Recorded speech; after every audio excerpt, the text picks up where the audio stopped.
I mean, one of the things you talked a lot about is your team.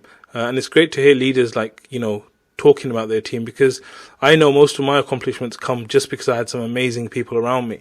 So I wanted to kind of get your advice, because especially because you guys have got people globally, right? Like, how do you manage a global team? What's your advice and tips for actually doing a great job? Because recruiting people who are great is one thing, but then when you've got them, actually managing them, keeping them, inspiring them, like, how do you do that? What do you advise about that?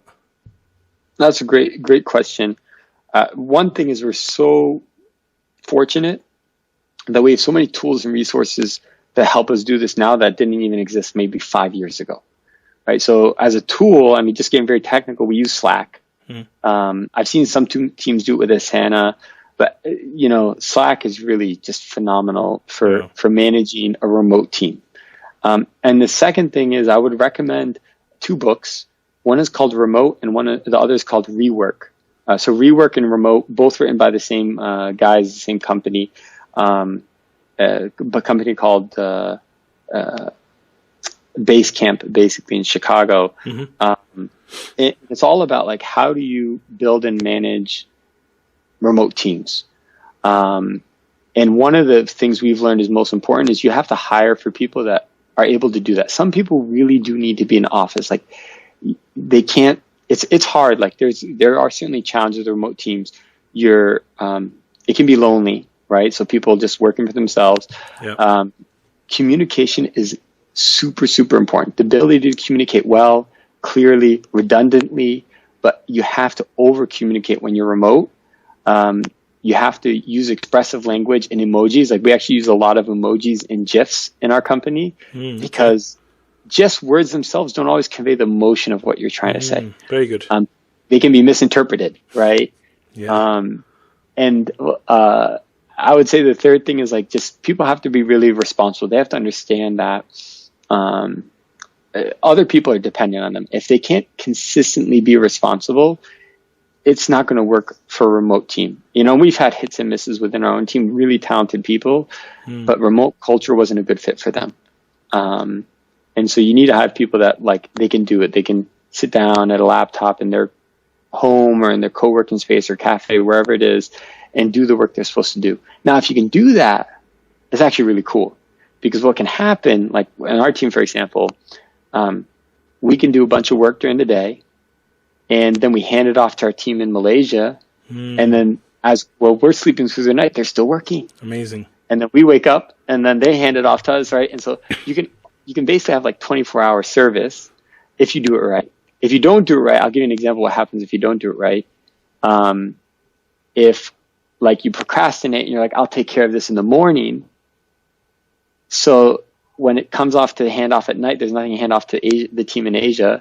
And then you wake up in the morning, then you finish it. Well, they're asleep now, so they're not going to be able to do anything with it for a long time. So it can be really good or really bad, depending on how responsible you are. It reminds me of the skyscrapers in Dubai. They build them so fast because at night they're still working, whereas in UK they stop working at night, right? Yeah.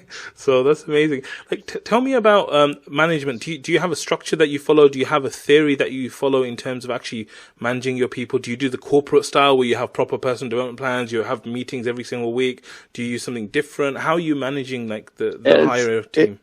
It's a good question. We've tried different tools. So I'd say the philosophy or structure is definitely not corporate, because even within a project we're working on, we may shift people around.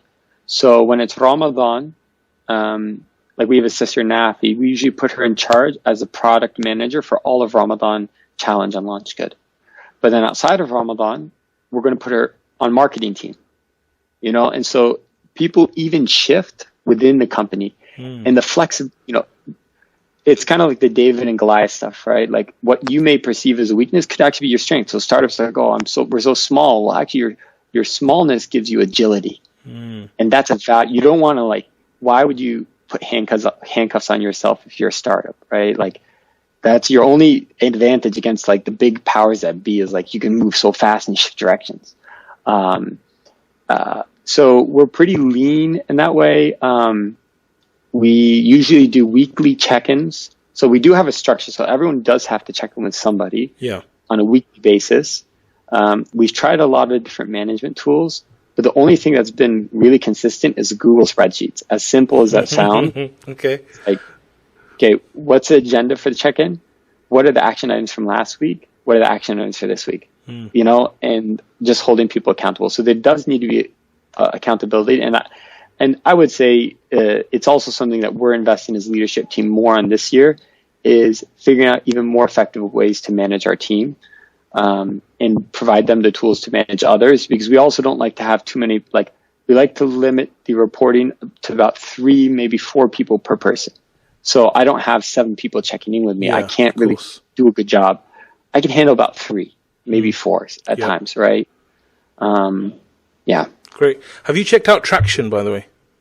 No, I have to check that out. What is that? So it's a book by Gino Wickman, I think. It's called Traction, Get a Grip on Your Business. And it's a structure that we've been following for the last few years. And it's really been amazing. It's revolutionized the way we have meetings, the way we actually structured things.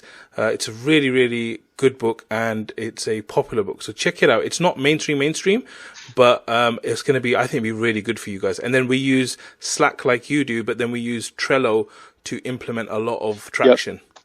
A lot of people use Trello too. Yeah, Slack is best for communication, not good for the process management. Okay, so I'm going to need you to send me that book and put it in the show notes, because that'd be great. Definitely. We as a leadership team, every like 6 months, we have a big leadership meeting. We just came back from one in New York City. And we try to read book together, like what you're describing. Wow. Okay. We try to do our learning collectively, and that's something I found to be very helpful with LaunchGood, is collective learning. Like, it's always good, you can listen to podcasts and read books on your own, but then when it comes to try to implement it in your company, it's like, well, you got 20 other people, and if they're not on the same page with you, they don't understand the value that you see, it's a lost cause. That's actually a very good thing as well, because they say what binds us together is like shared kind of experiences and emotions, right? So like if we all go together through a book or through some sort of resource like that, it binds us together. We all got the same kind of experience of it. So I think that's a really cool idea, mashallah.